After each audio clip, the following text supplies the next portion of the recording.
Bonjour à tout le monde. Merci de nous avoir rejoints pour ce webinaire. Comprendre les crédits carbone, de la théorie à la pratique. On va commencer, je pense, tout de suite. Juste pour vous donner un peu un aperçu de ce qu'on va traiter aujourd'hui.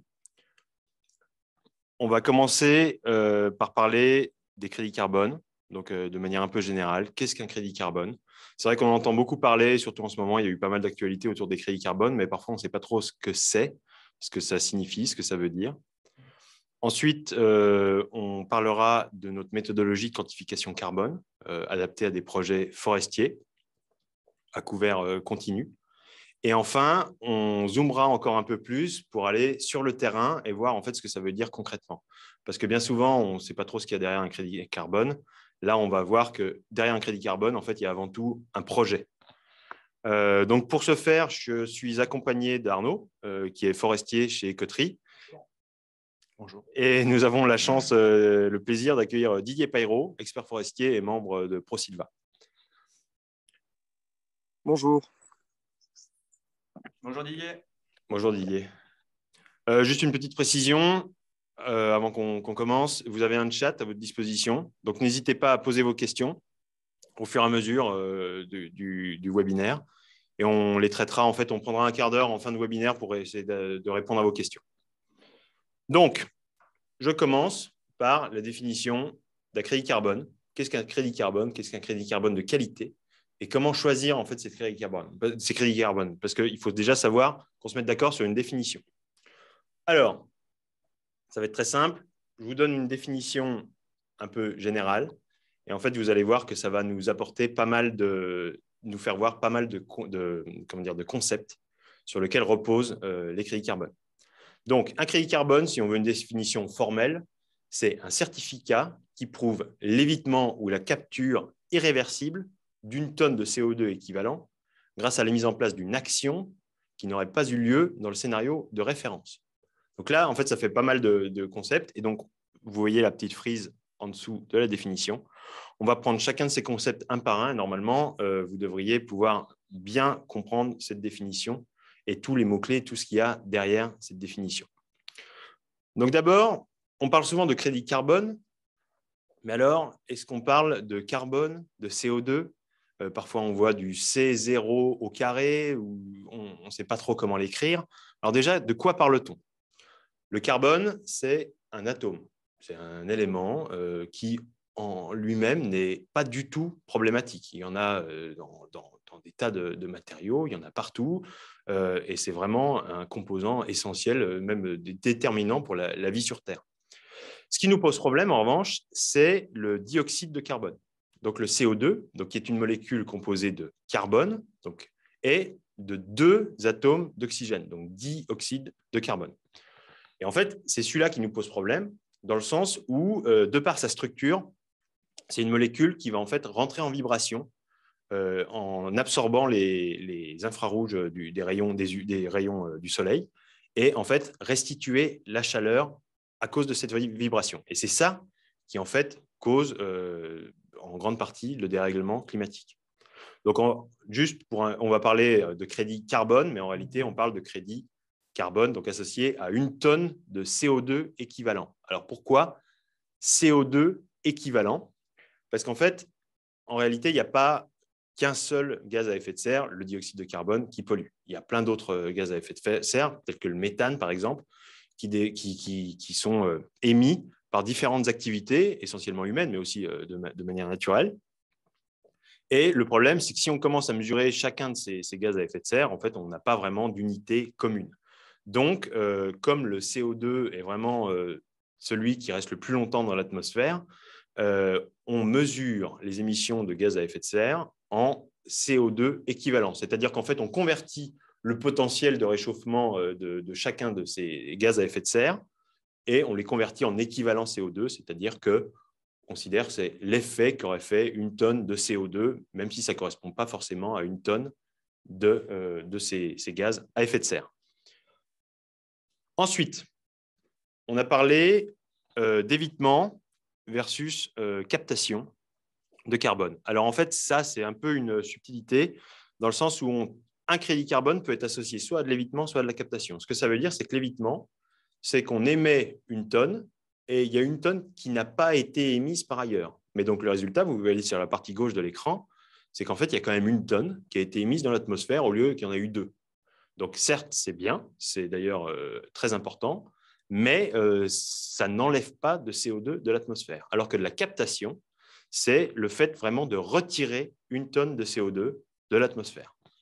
Et là, on atteint vraiment une distinction entre la neutralité carbone qui est juste basée sur de l'évitement et du net zéro, enfin qui peut être basé sur de l'évitement et de la captation, et le net zéro qui vraiment atteint une neutralité réelle, donc en retirant du CO2 de l'atmosphère. Ensuite, il y a une autre notion, c'est la notion de technologie versus nature. Donc, vous voyez que pour l'évitement ou la captation, dans les deux cas, on peut avoir des solutions qui sont soit technologiques, soit naturelles. Donc, par exemple, pour l'évitement, si on met un panneau solaire ou des éoliennes, on peut générer de l'énergie plus propre que si, par exemple, on brûlait du charbon. Donc, on évite d'émettre des tonnes de CO2. Donc, ça, c'est basé sur de la technologie. Alors que si, par exemple, on restaurait une tourbière qui se serait dégradée et donc émettrait du CO2, on évite qu'elle se dégrade plus, donc on évite qu'elle émette son CO2. Donc, ça, c'est des solutions naturelles. Il y a aussi les projets REDD+, qui permettent d'éviter la déforestation. À l'inverse, la captation, c'est soit technologique, des gros aspirateurs à CO2 purement technologiques, soit, on en parlera tout à l'heure, des projets d'afforestation ou de gestion améliorée qui vont vraiment retirer le carbone de l'atmosphère, le CO2. Hein. Ensuite, pour qu'un crédit soit valide, il est vraiment très important que la tonne qu'on mesure, donc la tonne à laquelle correspond ce crédit, soit additionnelle. Alors, en fait, qu'est-ce que l'additionnalité? Elle peut prendre différentes dimensions, donc on va en parler, mais pour vraiment résumer, c'est quelque chose qui n'aurait pas eu lieu dans le scénario de référence, parce qu'en fait, tout repose sur un scénario de référence. C'est-à-dire que si, par exemple, on part d'un, je ne sais pas moi, mettons d'un champ, d'une parcelle agricole où il n'y a, par exemple, aucun arbre qui va séquestrer du carbone, et qu'on y implante une forêt et qu'on la gère durablement, alors on va avoir physiquement des arbres qui vont capturer du CO2 et le séquestrer sous forme de carbone. Donc là, on parle d'une additionnalité qui est physique, c'est-à-dire que dans un scénario de référence, on continuerait à avoir une terre agricole, donc sans vraiment de stockage de carbone, en tout cas un tout petit peu de carbone, mais en l'occurrence, si on ajoute une forêt dessus, alors effectivement, on va avoir plus de carbone à cet endroit-là que ce qui aurait été stocké ou séquestré dans le scénario de référence. Ce qui est important de savoir, c'est que le scénario de référence, en fait, il dépend parfois d'hypothèses. Alors, il y a eu pas mal de news sur les crédits carbone, sur des projets d'évitement qui potentiellement n'étaient pas bien mesurés ou alors surquantifiaient le carbone. C'est parce que ces projets REDD+, donc on a mentionné tout à l'heure, des projets d'évitement, le scénario de référence, c'est une forêt existante et en fait, on considère que la forêt va être détruite ou en tout cas être à risque. Donc, en la maintenant, on considère que le scénario de référence, c'est une forêt détruite. Donc, le fait simplement de la maintenir va permettre de générer des crédits carbone. Donc ça, c'est surtout des projets dans l'hémisphère sud. Et vous comprenez bien qu'il y a non seulement l'enjeu de quantification, on va parler tout à l'heure, nous, de notre méthode pour quantifier justement le carbone qui est séquestré par une forêt, mais également, en fait, l'enjeu du scénario de référence, parce que comment prédire l'avenir, autant sur une parcelle, savoir qu'il n'y avait pas d'arbres et qu'on y implante une forêt, c'est assez clair. Autant avoir une forêt et essayer d'estimer si oui ou non elle sera détruite, alors là, ça repose vraiment sur des hypothèses. Donc, en fait, la plupart des news qui concernaient les crédits carbone récemment étaient en fait surtout liés à ces projets justement d'évitement REDD+. Donc, nous, enfin, on le verra, on favorise plutôt les projets de captation de carbone. Ensuite, l'additionnalité peut aussi être économique, c'est-à-dire que, alors, sans rentrer dans trop de détails, c'est que si le projet est rentable, on considère que le projet aurait eu lieu avec ou sans carbone. Donc, on ne peut pas valoriser de carbone parce qu'on considère que le porteur de projet aurait tout de même fait le projet, même sans valorisation de crédit carbone, dans un scénario, disons, normal. Et enfin, réglementaire, c'est-à-dire que si vous êtes obligé, par exemple, je sais pas moi, d'avoir une action, par exemple, créer une forêt, si vous êtes obligé de rouler à l'électrique, si vous êtes obligé de vous fournir en énergie à tel ou tel endroit, enfin, si vous êtes obligé d'avoir une action qui va permettre des réductions de carbone, en fait, vous n'allez pas pouvoir générer de crédit carbone parce qu'on va considérer que le scénario de référence, c'est un scénario de référence où vous respectez la loi et donc les tonnes ne pourront pas, les tonnes évitées ou captées ne pourront pas être additionnelles. Enfin, j'ai encore quelques concepts à couvrir, mais il y a un concept qui est très important, c'est le concept de permanence. Arnaud viendra tout à l'heure un peu plus en détail sur la méthode dont on pense la permanence, en tout cas à l'échelle d'une forêt. En théorie, on considère qu'une tonne de CO2, donc associée à un crédit carbone, doit être permanente, donc irréversible. Pour les projets d'évitement, une fois qu'on les a évités une fois, c'est permanent par définition, puisque ça a été évité, et après, on pourra en éviter d'autres, mais ça, c'est considéré comme permanent. Donc, il n'y a pas tellement de problème. Le problème arrive plutôt dans les projets de capture de CO2, parce qu'en fait, il faut être sûr que c'est quelque chose qui ne va pas être émis tout de suite, en tout cas, que ça va être séquestré sur le long terme. Alors, en fait, en poussant un peu l'analogie, je sais pas, il y a un sketch aux États-Unis, j'ai oublié le show, mais où, en gros, il disait que si on retenait sa respiration, si on n'avait pas ce concept de permanence, il suffirait de retenir sa respiration quelques minutes et on pourrait générer des crédits carbone. Donc, en poussant un peu l'analogie, c'est évidemment un cas extrême et c'est pas comme ça que ça se passe, mais donc c'est vraiment l'importance de l'irréversibilité des crédits carbone. Encore une fois, Arnaud va venir plus en détail là-dessus, mais juste, j'insiste sur le fait que planter un arbre ne suffira jamais parce qu'un arbre a une vie qui est finie.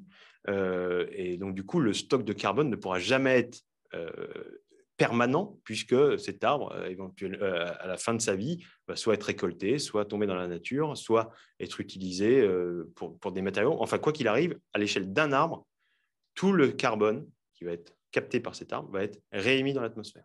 Donc, on verra pourquoi c'est important de raisonner à l'échelle de la forêt et justement pour avoir cette permanence de nos projets de captation carbone.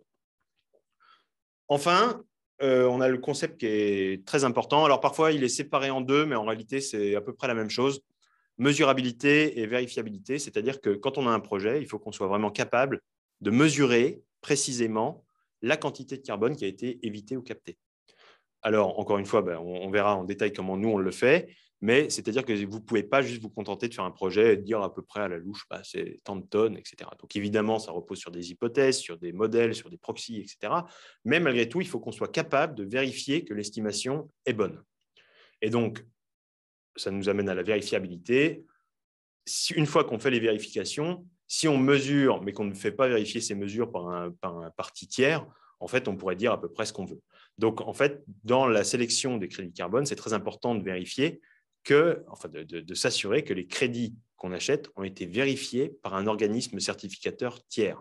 Ça garantit vraiment la qualité de ces crédits carbone. Et enfin, dernière chose, l'unicité. Il faut vraiment, c'est très important en fait qu'un crédit carbone ne soit utilisé que par une entreprise. Parce que sinon, un crédit carbone qui serait généré par un projet quelconque, s'il était s'il était revendiqué par deux entités ou plus, ça voudrait dire qu'elles pourraient, par exemple, parler sur une potentielle neutralité ou leur avancement vers une situation net zéro, etc. Mais s'ils revendiquent la même tonne, en fait, c'est comme de la comptabilité. S'il y a une valeur qui est à un endroit, elle ne peut pas être à deux endroits différents. Donc, c'est très important de s'assurer aussi que les porteurs de projets tiennent un registre avec un identifiant unique pour chaque associé à chaque tonne. Et vraiment, c'est vraiment crucial, c'est pour être sûr d'éviter la double comptabilité et que chaque tonne qui est utilisée par une entité n'est utilisée que par cette entité.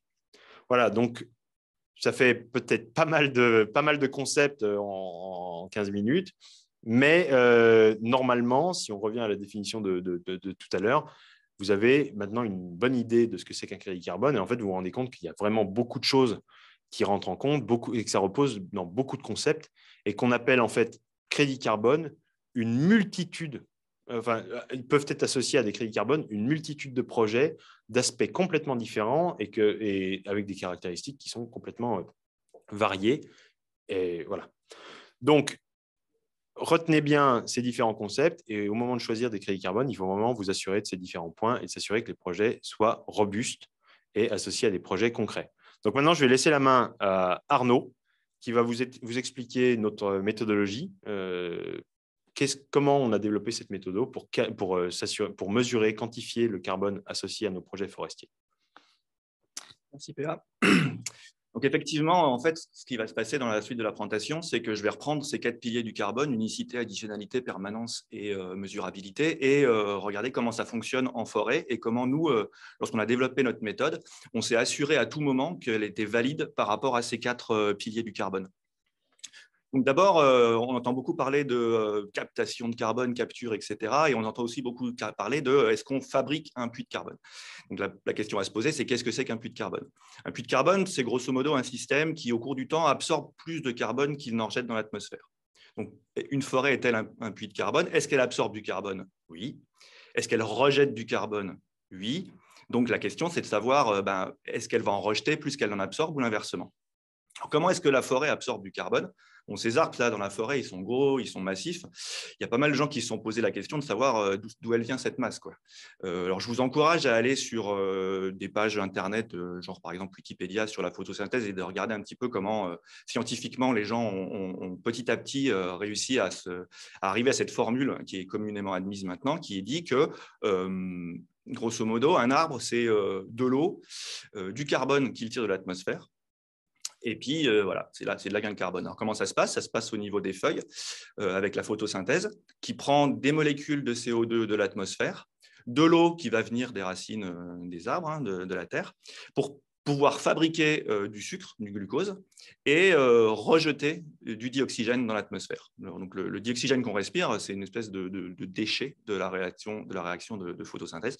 Comme toute réaction a besoin d'énergie, celle-là ne fait pas échec à la règle, et c'est donc l'énergie de la lumière qui, par l'intermédiaire des feuilles, produit cette réaction qui fabrique ce sucre. Donc ça, c'est la partie captation du carbone de l'atmosphère pour fabriquer du sucre. Ce sucre, c'est l'énergie qui permet aux arbres de fabriquer ce qu'ils ont besoin. Donc, par exemple, la lignine dont est formé le tronc, faire pousser les feuilles, fabriquer des chimies pour se défendre contre les parasites, ces choses-là. Nous-mêmes, on mange des bananes, par exemple. J'aime bien les bananes. Et ça nous donne de l'énergie pour faire des choses. L'arbre produit lui-même son énergie. On dit qu'il est autotrophe. Donc, il produit son énergie à travers ce glucose et il l'utilise dans ses cellules. Il va brûler cette énergie en utilisant l'oxygène comme comburant. Et il va rejeter aussi des choses comme nous. Donc, nous, quand on utilise de l'énergie dans nos cellules, on rejette du CO2 par l'intermédiaire de notre respiration. Les arbres respirent aussi, c'est-à-dire qu'ils rejettent du CO2. Donc, tout l'enjeu est de savoir si l'équilibre entre ce CO2 qui est capté de l'atmosphère au moment de la fabrication du glucose est plus ou moins forte que le rejet du CO2 lors de la respiration. Donc, ce qui se passe, c'est qu'en fait, dans certaines conditions, la forêt est effectivement un puits de carbone, c'est-à-dire qu'elle absorbe plus de CO2 qu'elle n'en rejette. Donc, pour ça, la source, c'est une phrase que j'ai trouvée dans le rapport de l'IGN de 2020, qui dit que 83 000 millions de tonnes de CO2 sont absorbées chaque année par les forêts, ce qui est quand même une partie relativement significative des 465 millions de tonnes émises par la France en 2020. Donc, c'est grosso modo 25%. Donc, c'est pas mal. Donc là, on est content. On peut faire des projets de captation qui vont retirer du CO2 de l'atmosphère et en faire quelque chose qui va pouvoir être, comme l'a expliqué Pierre-Alexandre, transformé en crédit carbone. Donc, comment est-ce qu'on peut quantifier cette absorption? Parce que pour pouvoir avoir des chiffres, il faut pouvoir avoir des modèles, etc. Donc, il nous faut un modèle qui, pour une forêt donnée, va quantifier la quantité de carbone absorbée au cours du temps et nous donner une valeur finale. Donc, il nous faut des données en entrée, il nous faut une boîte noire, ou pas si noire que ça, dans laquelle on a des équations, des modèles qui vont nous permettre de se dire, voilà, pour cette forêt, avec ces types d'arbres, on a tant de volume au cours du temps. Et ensuite, avec d'autres équations encore, on va transformer tout ça en carbone, puis en CO2, de manière à pouvoir tomber sur ces tonnes de CO2 équivalentes et pouvoir comparer ça avec une bavette ou une entrecôte ou un vol Paris-New York. Donc, où est-ce qu'on trouve ces données d'entrée?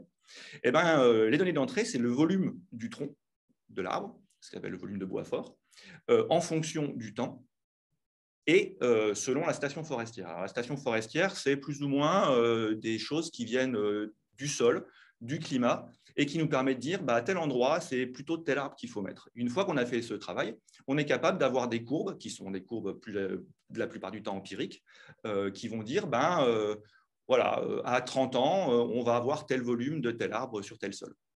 Ce sont des tables de production forestière. Et ça nous permet d'avoir cette donnée d'entrée de volume de bois fort en fonction du temps.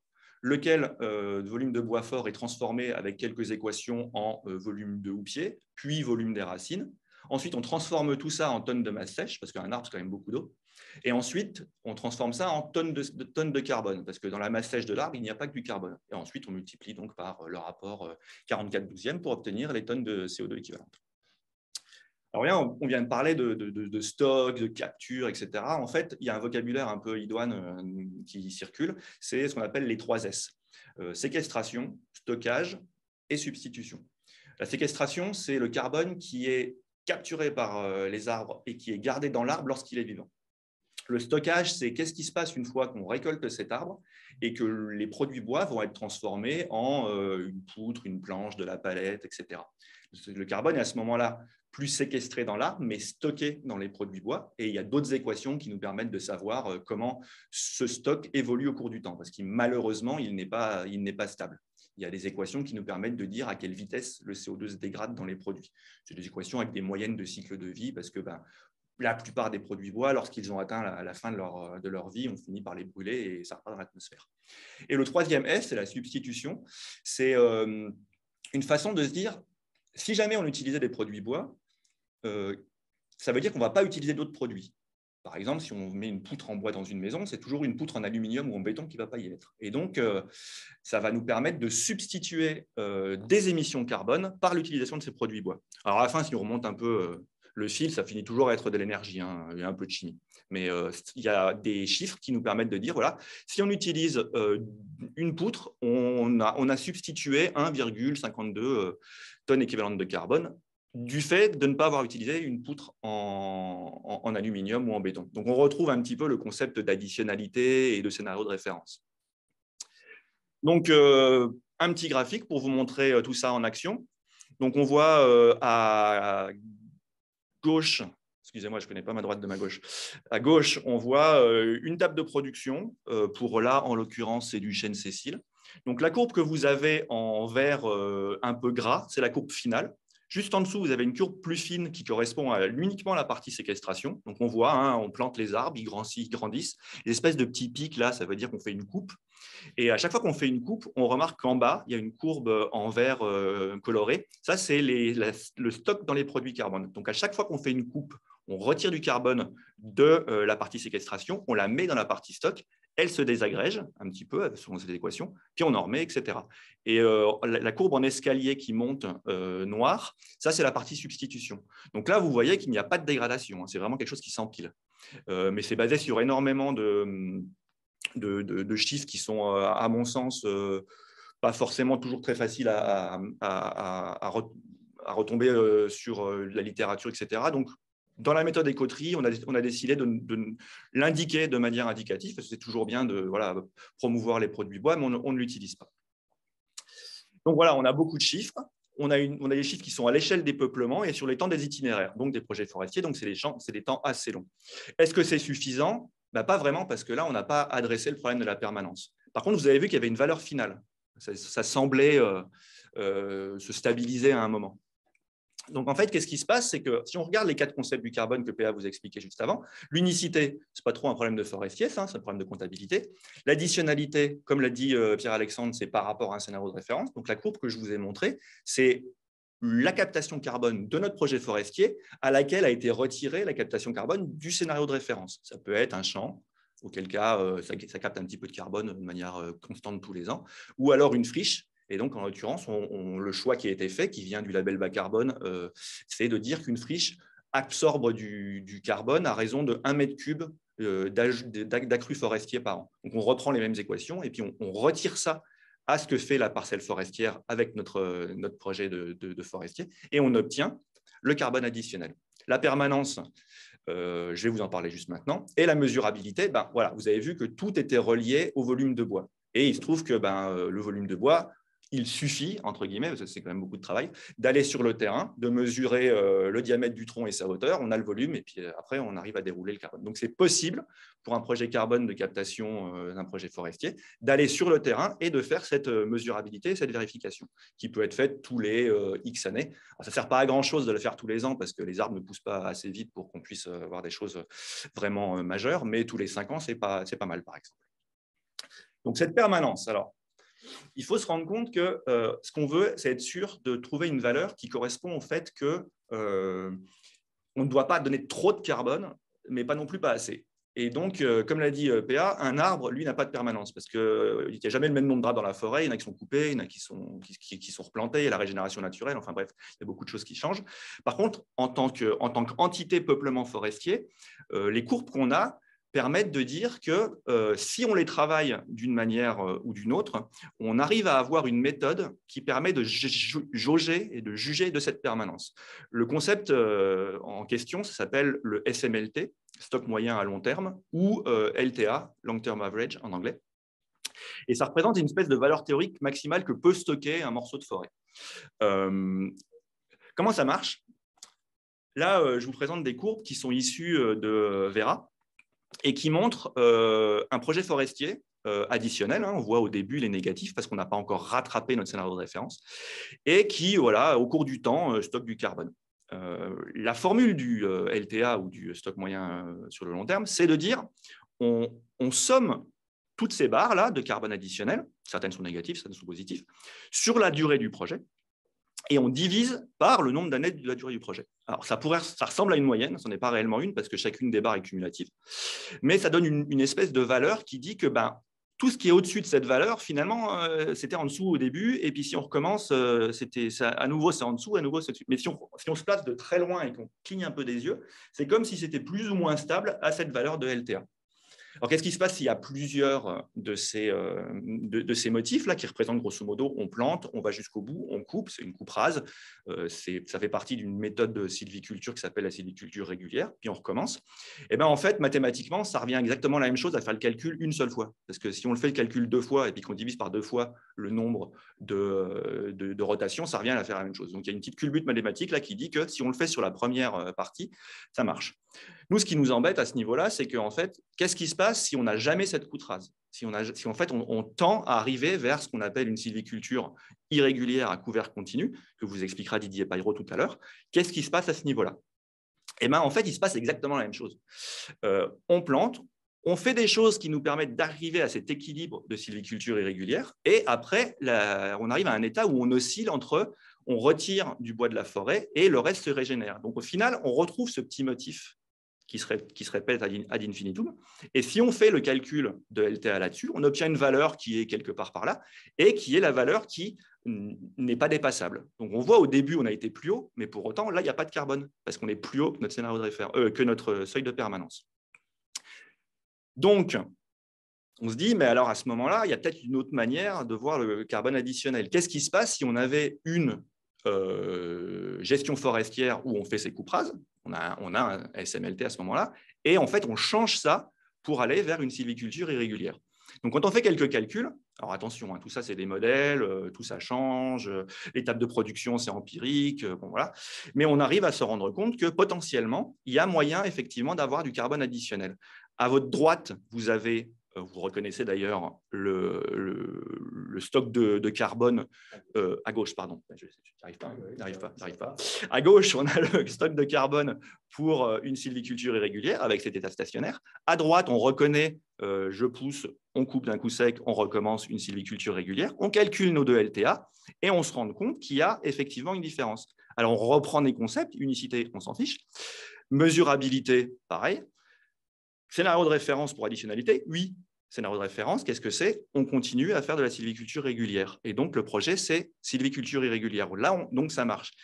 Est-ce qu'on satisfait aux critères de permanence? Oui aussi, parce qu'on compare des SMLT qui représentent cette permanence. Donc là, on se rend compte que potentiellement, le crédit carbone, ce n'est pas uniquement aller planter des arbres sur des endroits où il n'y a pas d'arbres, en forêt, en afforestation, mais aussi potentiellement changer de méthode de sylviculture. Alors, on se dit très bien, c'est super, mais vu qu'on a des modèles, on a des équations, si on a des équations, on pourrait être tenté de se dire ce serait pas mal de faire une petite optimisation, là, on envoie des simulations informatiques avec tout plein de critères et bam, on obtient le meilleur taux de carbone, enfin le meilleur rendement en termes de crédit carbone. Ce serait une erreur. Pourquoi? Parce qu'il ne faut pas penser à la forêt que comme un puits de carbone. Il faut penser à la résilience des écosystèmes, leur capacité à absorber des chocs tels qu'un incendie, le changement climatique, etc. Il faut penser aussi à l'impact des différentes constantes de temps. Là, on est sur des temps forestiers qui peuvent être 100 ans, 200 ans, 75 ans. C'est très compliqué. Et la nature est très complexe. Et tenter de simplifier, parce qu'à chaque fois qu'on a des modèles, on simplifie, et d'optimiser un de ces trucs, ce serait faire, à mon avis, et à notre avis chez Écoterie, de assez peu d'humilité. Pourquoi? Parce que l'écosystème forestier, ce n'est pas, comme je l'ai dit, uniquement de la captation de carbone, ce n'est pas non plus uniquement une usine à planches, c'est aussi de la valeur ajoutée en termes écologiques. Donc, il y a une vie fongique, il y a la faune, il y a la flore, il y a des aspects économiques, il y a une filière bois. Il y a la captation des 3 S de CO2. Il y a les aspects sociaux. On aime tous aller se promener en forêt, aller ramasser du muguet le 1er mai, etc. Et d'autres, régulation du climat, stabilisation des pentes en montagne, stabilisation des berges dans le cas d'Entripicile. Donc, voir la forêt de manière globale, c'est vraiment tout l'intérêt de pouvoir avoir une bonne connaissance à la fois de l'équation carbone, avec les hypothèses qui sont mises derrière, une bonne connaissance de comment nous, en tant que forestiers, on peut travailler la forêt, ce que va vous expliquer Didier juste après, et savoir que derrière, il y a une filière et il y a aussi des aspects sociaux. Donc, j'en ai fini avec cette partie adaptation des 4 piliers du carbone à la forêt, et je vais passer la main à Didier, qui nous rejoint depuis une forêt aussi, où il est en train de travailler, et qui va vous parler de pourquoi et qu'est-ce que c'est que la sylviculture irrégulière. Tu nous entends, Didier? Bonjour, oui, merci Arnaud. Très bien, parfait. Bonjour à tous. Je suis donc expert forestier. Mon quotidien est de m'occuper de la gestion de domaines forestiers privés, dans le Grand Est de la France principalement. J'ai été amené à collaborer avec Écoterie sur plusieurs dossiers où en fait ils ont offert des solutions aux propriétaires que je représentais. Aujourd'hui, donc on me demande un petit peu d'expliciter ce terme de sylviculture irrégulière. Donc je vais m'y employer. C'est finalement assez simple, vous verrez. Tout ça part d'une réflexion de base qui est donc comment utiliser les dynamiques naturelles forestières pour en fait que la forêt fonctionne de la manière la plus efficiente possible. Initialement, c'était dans une logique de production de bois. Donc, comment faire pour que cette forêt fonctionne de manière tout à fait constante dans sa production de bois. Aujourd'hui, les forestiers élargissent de plus en plus leur spectre d'intervention sur d'autres services écosystémiques, mais ça, on en parlera un peu plus tard. Les lignes directrices que nous nous sommes fixées, en fait, dans cette réflexion, c'était, dans un premier temps, vraiment d'observer le fonctionnement naturel, ça ne vous surprendra pas, et de constater qu'effectivement, si on laisse une parcelle évoluer, on retrouve facilement des arbres de plusieurs générations, de toutes générations et de toutes dimensions qui peuvent se côtoyer. Je ne vais pas pouvoir, je pense, passer les diapositives. Donc voilà, je vous demanderai de les enchaîner. Et donc, nous, dans notre logique de gestion, en fait, quand on réalise une coupe, quand on réalise un prélèvement de bois dans la forêt, en fait, il faut bien avoir en tête que notre objectif n'est pas de renouveler la forêt, mais bien de réaliser, en fait, de mettre en place un écosystème, un système de production de bois qui soit le plus efficient, le plus régulier, le plus stable possible. Donc, en se rapprochant, en fait, d'un fonctionnement naturel d'écosystèmes forestiers et d'organiser nos prélèvements dans cette optique. Un élément fondamental de de ces observations et de cette réflexion, c'est tout simplement que la lumière, dans ces écosystèmes forestiers, c'est le facteur de commande des dynamiques. Comme vous le voyez sur cette photo, par exemple, on a un beau chêne et en dessous de lui, grâce à la trouée qui a été faite un petit peu au devant, et ben vous avez des jeunes hêtres, des jeunes charmes et des jeunes chênes également qui montent, qui ont commencé la course vers la lumière. Et quand viendra le temps de récolter ce beau chêne, et bien en fait, la succession se fera de manière tout à fait simple, souple et un petit peu automatique, naturelle. Voilà un petit peu nos lignes directrices et elles aboutissent en fait à tout simplement stimuler donc ces phénomènes de renouvellement naturel forestier sans forcément chercher à compartimenter dans la forêt des classes d'âge, comme cela se fait en sylviculture régulière, mais plutôt en visant en fait la cohabitation de toutes les générations d'arbres au sein des parcelles forestières, des unités de gestion. Je vous donne quelques exemples pour imager ce propos dans les grandes forêts françaises. Vous avez devant vous une forêt de hêtres où vous pouvez voir tout simplement effectivement des tiges de tailles différentes et également une jolie régénération naturelle. Donc les hêtres, les jeunes hêtres s'installent et montent entre leurs aînés. Et plus il y aura de lumière, plus cette jeunesse va se développer. Donc ça, c'était pour l'exemple du hêtre. Le Douglas, dont on parle tant, parce qu'il fait l'objet donc de sylviculture un petit peu stricte, par exemple dans le Morvan avec des coupes rases, peut tout aussi bien se gérer en sylviculture irrégulière. Ici, vous avez donc un peuplement de Douglas dans l'est de la France où il y a eu quelques trouées ouvertes par la tempête de 99 et qu'on accompagne très, très, très gentiment, très simplement, en laissant en fait la régénération qui s'est installée et qui est venue naturellement en dessous de Douglas, mais aussi d'autres essences, de feuillus, venir monter grâce à la lumière créée par cette perturbation, la tempête de 99. Donc, le Douglas, c'est une essence qui est un petit peu décriée, il y a des bonnes caractéristiques techniques et qui peut tout à fait se gérer aussi en sylviculture irrégulière sans forcément passer par des coupes rases. Nous avons sous les yeux un peuplement de pins des Landes, donc ce massif de surface très importante qui est géré principalement en sylviculture régulière. Peut aussi, il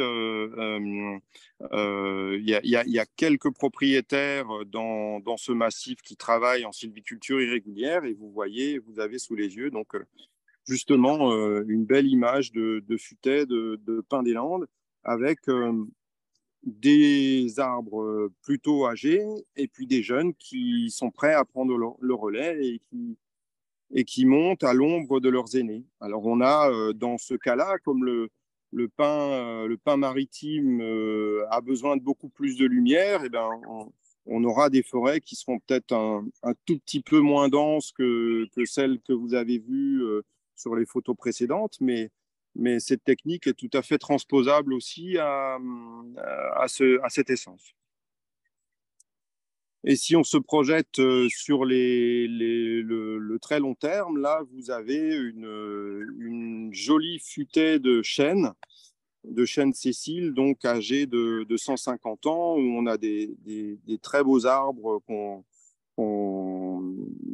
bichonne et en dessous desquels, alors vous voyez l'homme qui est au pied de ces arbres-là, et donc à côté de lui, il y a des cônes, ce qu'on appelle des cônes de régénération naturelle de chênes qui sont en train de monter et qui vont mettre plusieurs décennies à monter, mais voilà, sur le chêne, on fonctionne sur des pas de temps de 100, 150 ans et c'est le rythme de cette essence.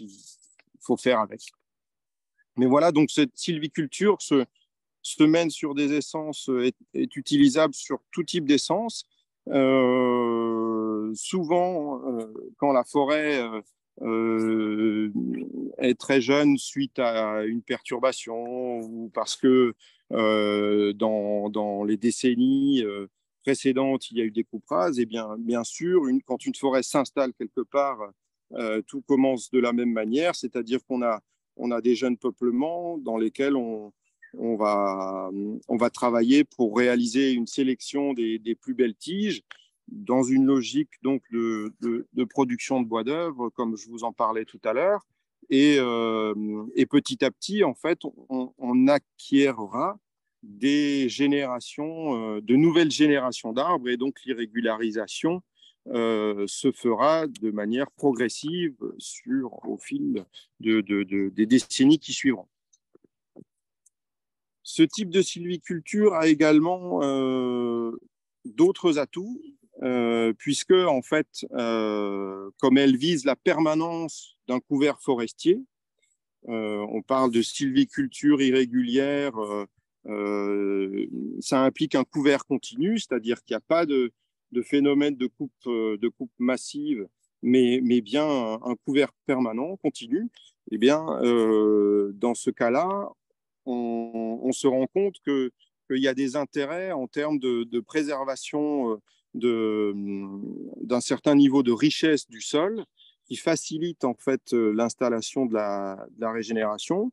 On peut se permettre aussi, quand on laisse vieillir certains individus un petit peu atypiques, qu'on augmente la diversité en fait du peuplement par simplement les formes de vie qu'on peut laisser subsister au sein de ces peuplements forestiers. On a également, quand on laisse ces bois-là vieillir et mourir de leur belle mort, et ben on se rend compte que finalement la mort, c'est pas seulement une fin, mais c'est également un commencement pour tout un tas d'autres organismes comme les champignons et les insectes, et que finalement c'est plutôt un gage de stabilité de l'écosystème quand on laisse quelques individus, quelques arbres morts au sein de nos peuplements forestiers, parce que ça attire, donc ça permet aux champignons de se développer plus facilement, à des populations d'insectes aussi de se maintenir, et derrière d'attirer tout simplement les chaînes, les chaînons alimentaires suivants, c'est-à-dire les oiseaux qui vont se nourrir d'insectes, etc., etc. Donc, on boucle un petit peu une fonctionnalité des écosystèmes en maintenant un couvert permanent où on n'a pas de coupe rase, mais bien un maintien d'une futée irrégulière. Et enfin, l'un des atouts qui semble intéressant sur les décennies à venir dans une logique notamment de résilience face au changement climatique, c'est la permanence du renouvellement. C'est-à-dire que si on permet au peuplement de se régénérer de manière continue, il semble qu'au niveau génétique, ce soit un gage de diversité. Et les dernières recherches sur la génétique du chêne, qui est une grande essence dans nos forêts, mais résultats qui semblent pouvoir se transposer à d'autres essences, montrent que d'une génération sur une autre, d'une génération à l'autre, en fait, les arbres, les espèces d'arbres sont capables de s'adapter, au moins partiellement, à des changements de leur environnement. Donc, cette diversité des générations est aussi un atout en termes de résilience. Voilà, donc, pour résumer les atouts de cette sylviculture irrégulière, c'est de favoriser un certain niveau de richesse du sol, de diversifier les essences et les générations de tiges, et bien sûr, comme je vous le disais tout à l'heure, le bois mort, en fait, il est mort, mais finalement, il apporte la vie aussi au sein de l'écosystème. Ça, ce n'est pas exclusif à la sylviculture irrégulière, c'est quelque chose qui est aussi possible de faire en sylviculture régulière, c'est-à-dire maintenir ponctuellement quelques bois morts. Et donc, on en a maintenant reconnu scientifiquement les intérêts écologiques. Pour résumer les principes que nous mettons en œuvre donc, dans cette sylviculture irrégulière qui est principalement promue par l'association ProSylva, une association de forestiers qui existe depuis quelques décennies maintenant. C'est une sylviculture d'arbres dans laquelle on s'intéresse effectivement à la vigueur, au comportement, à la qualité de chaque arbre, mais on s'intéresse aussi aux différentes composantes de l'écosystème. On évite des coupes brutales et donc, nous sommes présents en forêt pour observer les évolutions des écosystèmes et éventuellement les accompagner. Voilà, je conclurai en vous donnant deux exemples de forêts sur lesquelles j'interviens au quotidien aujourd'hui. Un exemple assez abouti aujourd'hui où on est donc dans les Hauts-de-Vosges, dans les forêts de grands sapins pectinés, où les forestiers qui m'ont précédé ont accompagné l'évolution de forêts de très haute qualité sur laquelle aujourd'hui nous récoltons des bois de grande dimension de manière un petit peu sélective et on laisse, comme je vous l'expliquais tout à l'heure, la lumière arriver pour donner la place aux générations ultérieures et bien valoriser les bois qui ont donné le meilleur d'eux-mêmes. Ça, c'est un premier cas. Et le deuxième, une forêt qui se trouve plus dans les plaines de Meuse, où on distingue, en fait, dans cette forêt en particulier, deux types de peuplement. Un peuplement, je dirais, plus classique, qui correspond à la végétation naturelle de ce secteur avec du hêtre et du chêne, où on a aujourd'hui des problématiques de dépérissement qui se font jour et auxquelles on répond en faisant des récoltes ponctuelles. Et ensuite, quelques plantations, donc ce qu'on appelle en point d'appui. C'est la carte que vous voyez sur la droite avec des petites épingles où là, on va venir en quelque sorte planter en pointillé des essences qui seront plus adaptées au changement climatique et donc ainsi mélanger un petit peu le peuplement existant, toujours dans une logique de sylviculture irrégulière. Et les deux photos qui sont en dessous correspondent en fait à l'historique, si on peut dire, de plantations résineuses qui ont été installées dans cette plaine lorraine. En fait, ces épicéas qui avaient été installés n'étaient pas à leur place, ils ont eu trop chaud, ils ont été dévorés par les insectes et aujourd'hui, eh bien, on se retrouve forcé de réaliser en fait des coupes de récolte de peuplement mort dans sa totalité et où là on n'a plus de producteurs et on doit repartir malheureusement de zéro et à ce moment-là on se trouve dans cette situation de reboisement massif contraint et forcé et on procède à ces reboisements que vous voyez sur les photos.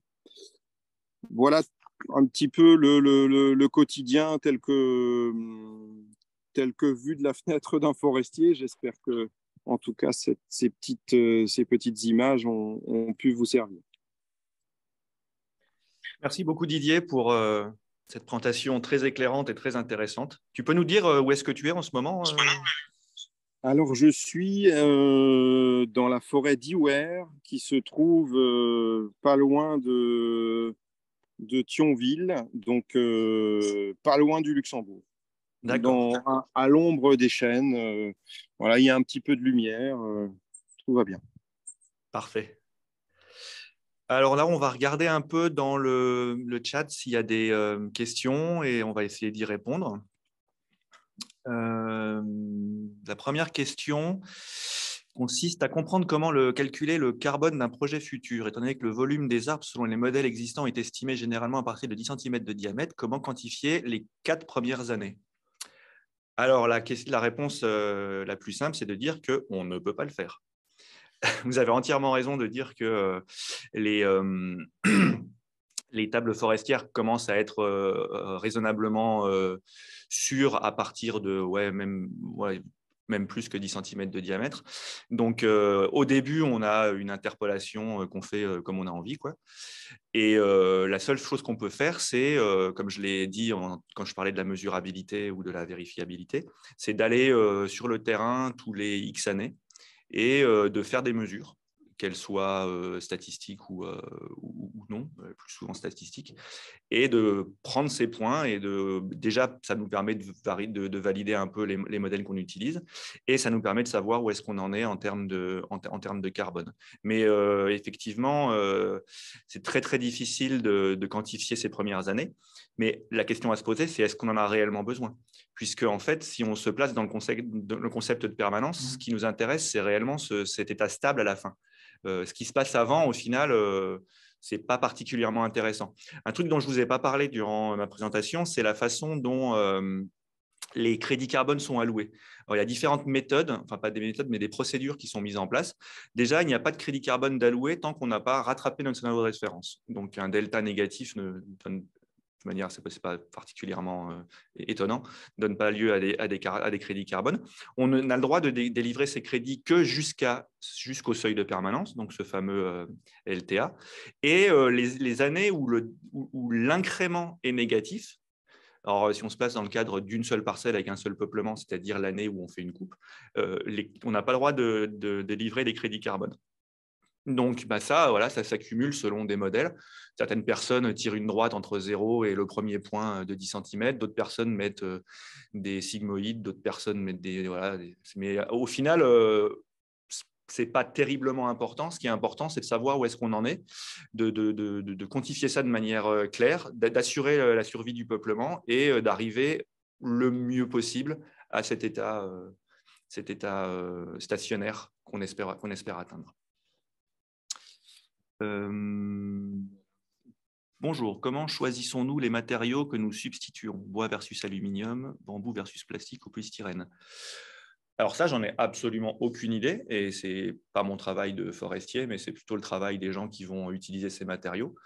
Moi, la seule chose que je peux vous dire par rapport à ce que je sais, c'est qu'on utilise un seul coefficient par catégorie de bois.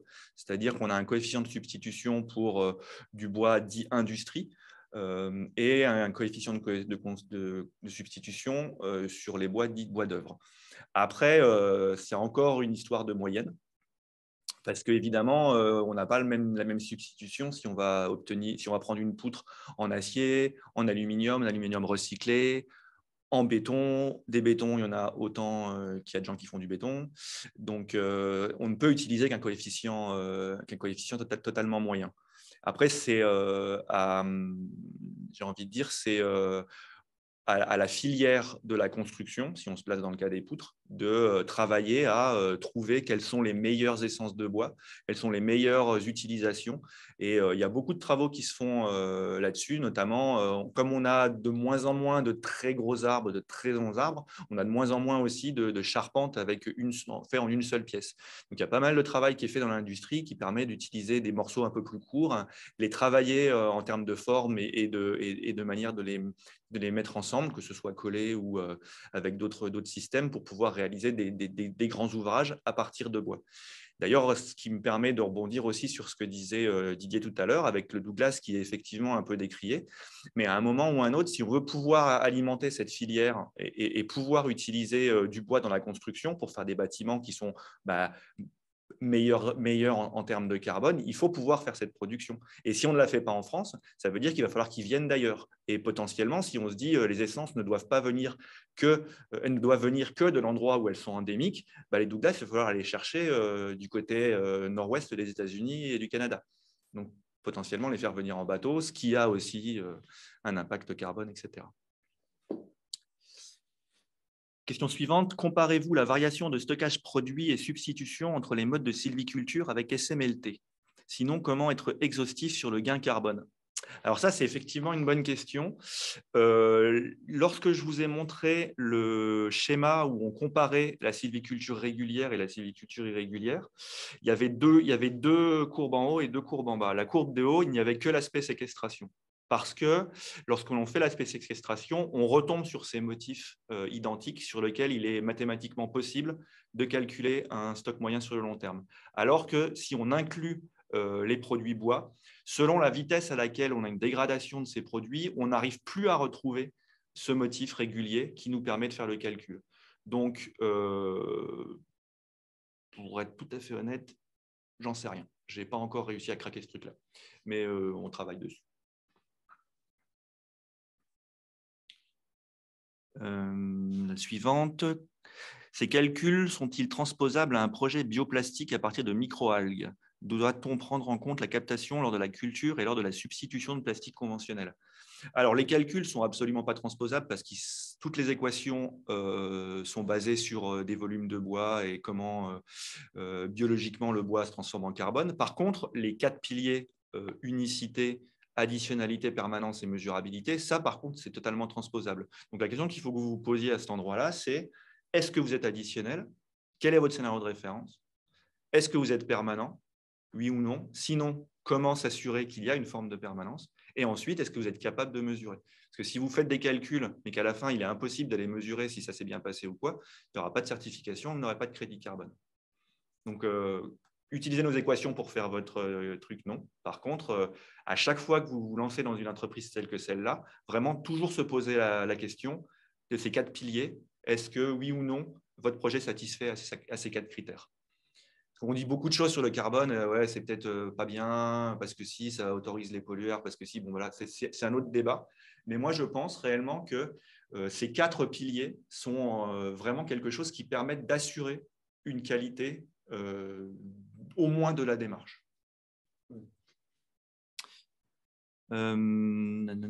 Bonjour, dans quelle mesure le calcul du stockage de carbone en forêt sylvicole peut-il être appliqué à des haies bocagères non exploitées? J'imagine que les courbes SMLT peuvent différer.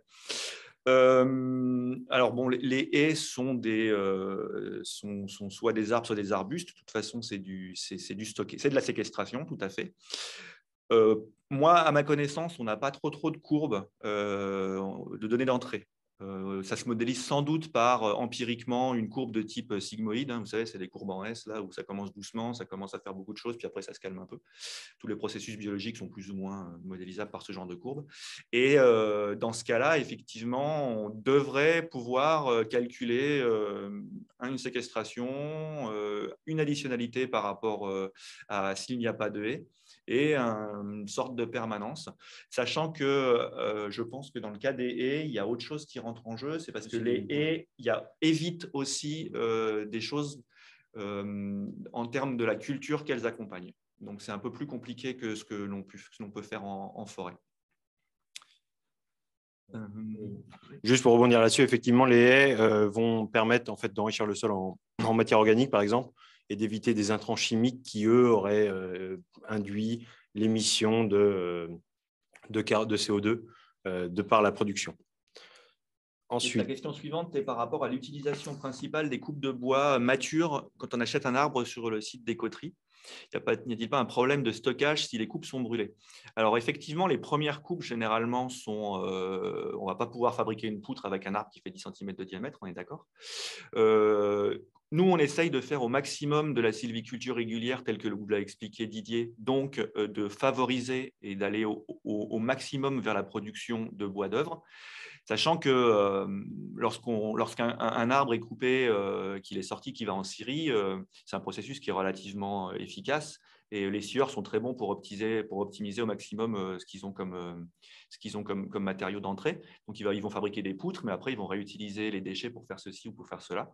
Donc, selon l'âge de la coupe de votre arbre que vous avez acheté chez Écoterie et son diamètre, on a des tableaux qui nous permettent de savoir grosso modo quel pourcentage va partir en bois d'œuvre, quel pourcentage va partir en bois industrie et quel pourcentage va partir soit en trituration, soit en bois énergie.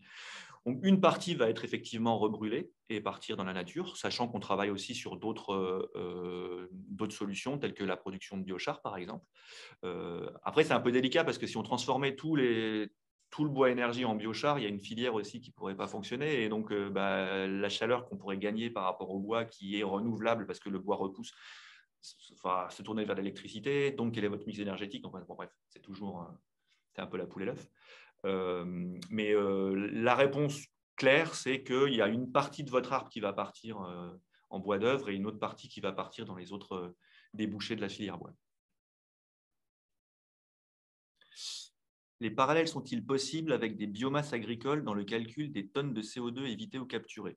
Alors, je ne suis pas spécialiste de carbone dans le milieu agricole, mais à ma connaissance, les quatre piliers sont respectés. Donc, il y a ce scénario de référence. Oui.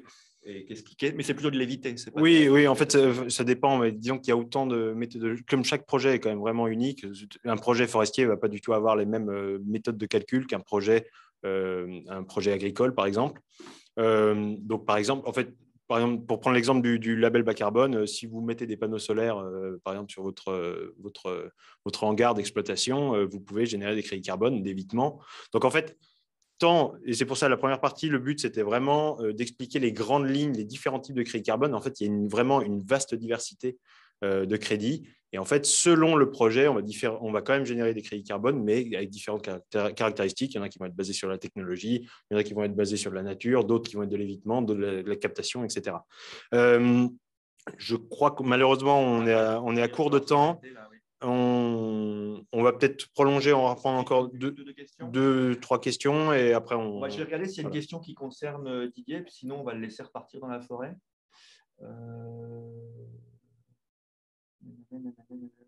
Réémission massive du sol. Ah ben ça peut être une question pour Didier. Prenez-vous en compte la réémission de CO2 massive venant du sol en cas de coupe rase?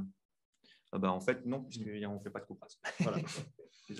C'est un sujet intéressant dans le sens où effectivement, aujourd'hui, on sait que quand il y a une coupe rase qui est réalisée, il y a des émissions de CO2, du relargage de CO2 dans l'atmosphère, c'est-à-dire le carbone du sol, le carbone qui était piégé dans les horizons organiques du sol est relargué. Et donc, effectivement, c'est pas très positif.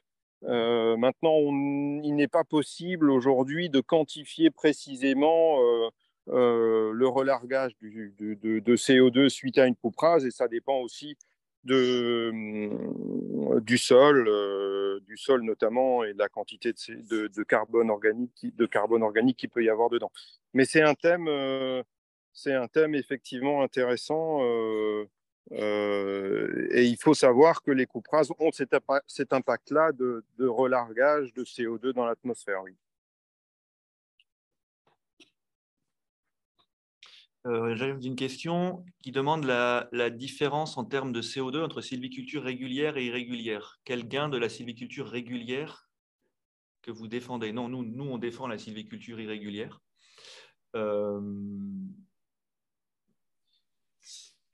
Je peux amener quelques éléments.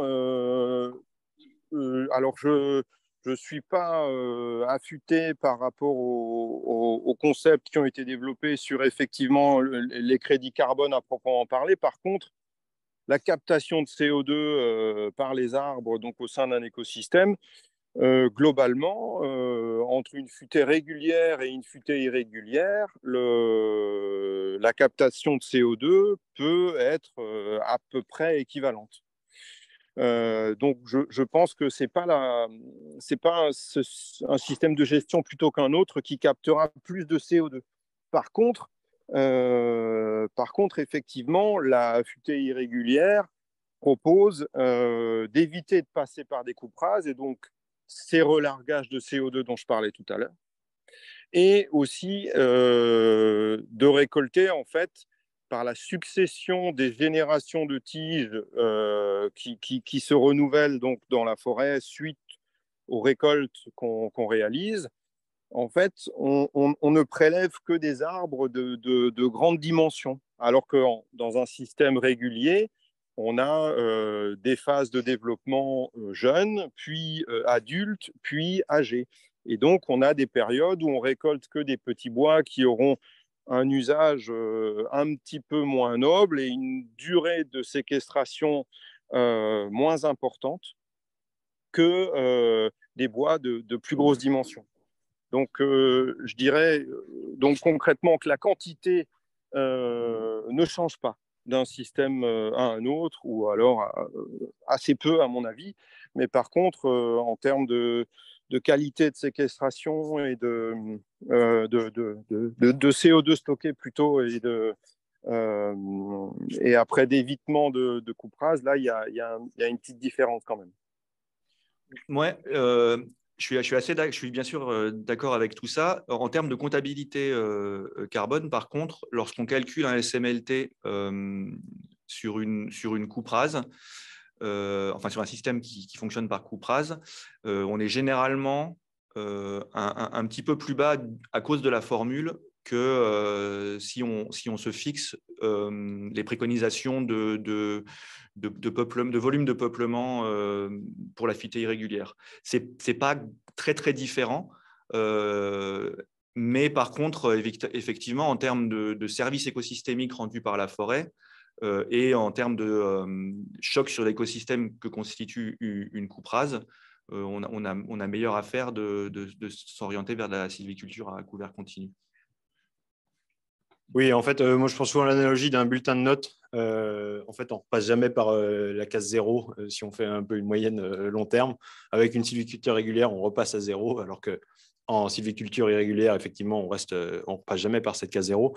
Et en fait, vraiment, je crois que le plus important vraiment à retenir, c'est que si on voulait faire de l'optimisation carbone, comme le disait Arnaud tout à l'heure, on pourrait faire tourner des ordinateurs et trouver le truc qui va nous permettre d'optimiser la formule pour avoir un maximum de carbone.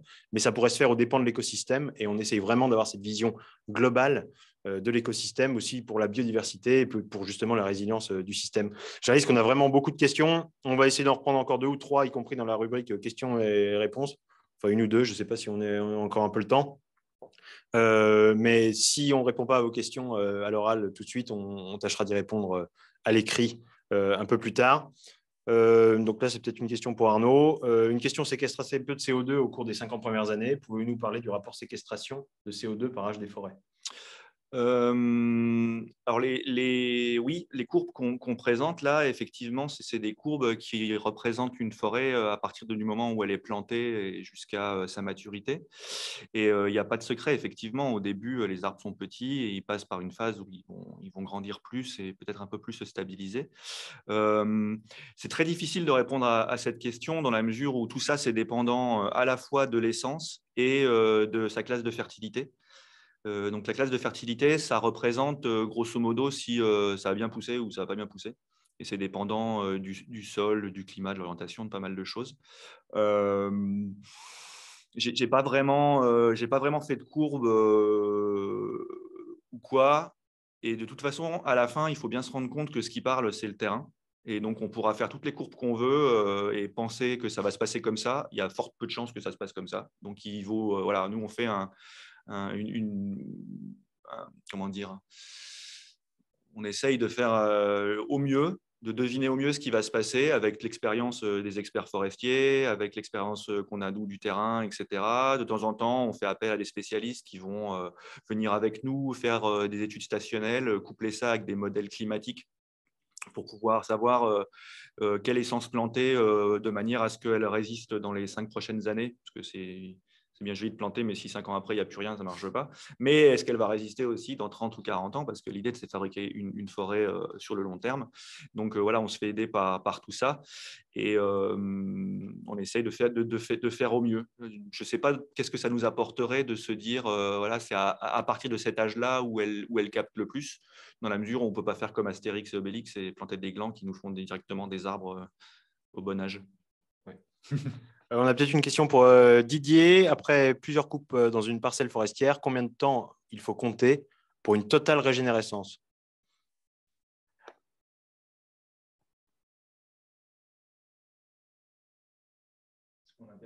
On a perdu Didier. Peut-être que toi, Arnaud.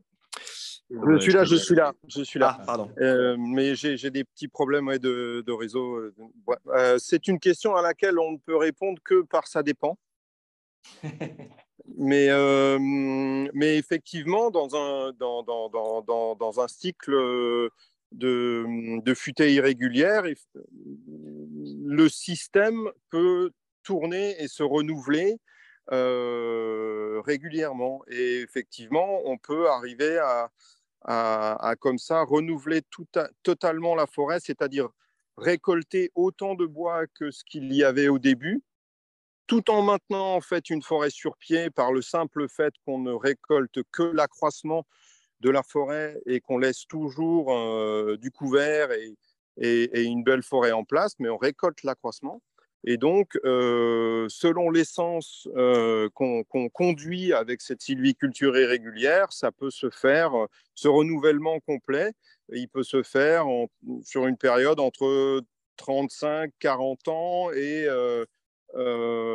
100 ans, voire 150 ans, selon les essences et selon le niveau d'exigence et les dimensions des bois qu'on souhaite obtenir. Mais donc, ça peut être assez rapide, tout en maintenant, je le répète, une forêt sur pied, une belle forêt sur pied, mais en récoltant simplement l'accroissement. On va reprendre une dernière question. Sait-on mesurer l'additionnalité par type d'essence? Alors en fait, l'additionnalité, elle est principalement par type de scénario de référence. Et donc l'idée, c'est effectivement, on calcule séquestration, stockage pour notre scénario de référence, et on calcule séquestration, stockage pour le scénario du projet. Donc là, ça dépend de l'essence et de la station. Pour les scénarios de référence, ce qu'on utilise principalement en afforestation, c'est scénario pâturage, scénario agricole, donc culture de type maïs, blé, etc. Et scénario friche, c'est-à-dire un terrain qui a commencé son cycle de descente pionnière, etc., et qui se transforme petit à petit en forêt. Grosso modo, la partie séquestration dans la biomasse, dans une prairie, on considère qu'il n'y en a pas. Dans une culture agricole, la moyenne, c'est de dire que c'est 5 tonnes de carbone à l'hectare. Et pour une friche, je l'ai dit durant ma présentation, on considère qu'il y a un accru de biomasse d'1 mètre cube par hectare et par an. Et ensuite, on déroule les équations. Il y a une toute petite subtilité qui consiste à dire qu'il y a un compartiment du sol. Alors, le stockage carbone dans le sol, c'est un truc qui est très compliqué et dont on ne sait pas grand-chose encore pour le moment. Mais il est considéré dans les équations qu'on utilise, qui viennent du label bas carbone à l'origine et qu'on a tracé jusqu'au papier universitaire d'où c'est parti, qui dit qu'un sol de type prairie ou forestier, grosso modo, c'est 70 tonnes de carbone à l'hectare, alors qu'un sol de type agricole, c'est 45 tonnes de carbone à l'hectare. Et il y a une équation qui permet de dire que si on rajoute une forêt par-dessus avec un projet d'afforestation, le sol va petit à petit tendre à se comporter comme un sol forestier, parce que les branches tombent, les feuilles aussi, ça fabrique de l'humus et on relance un cycle de fabrication de sol. Et voilà, donc il y a un petit peu d'additionnalité en plus à ce niveau-là pour une sorte de régénération, revitalisation du sol. Mais on ne peut pas réellement parler d'additionnalité par essence. C'est plus additionnalité par type de scénario. Le scénario le plus facile, enfin le plus vertueux en termes de carbone, c'est le scénario agricole, avec cette partie régénération du sol. Le plus détrimental pour nous, c'est le scénario friche, parce que la différence entre le projet et le scénario de référence est le moindre. Mais c'est ce qui permet aussi de pouvoir faire des projets carbone sur les coupes rases d'épicéa, par exemple, dans l'Est, parce que le scénario de référence préconisé à ce moment-là, c'est un scénario de type friche. Voilà. J'espère qu'on a répondu au maximum de questions et on va en profiter pour remercier tout le monde, dont Didier, qui nous a fait le plaisir de nous expliquer tout ça depuis le terrain. C'était vraiment très chouette. Merci beaucoup, Didier. Oui, merci encore à toutes les personnes encore présentes et à tous les participants. Encore une fois, il reste énormément de questions. On va les traiter, on va les les répertorier et essayer d'y répondre dès que possible. Merci encore à Didier, effectivement, pour ce partage d'expérience vraiment terrain. Encore une fois, j'espère que vous aurez retenu que les crédits carbone, c'est un très vaste sujet, mais qu'en fait, derrière, il est important de s'assurer qu'il y a vraiment des projets concrets qui ne prennent pas en compte que la question du carbone. Écoutez, vous avez le lien, vous aurez un replay du webinaire sur YouTube très prochainement. N'hésitez pas à nous contacter si vous repensez à des questions et on vous dit à très bientôt pour le prochain. Bon appétit. Oui, bon appétit aussi. Au revoir, merci. Au revoir. Au revoir.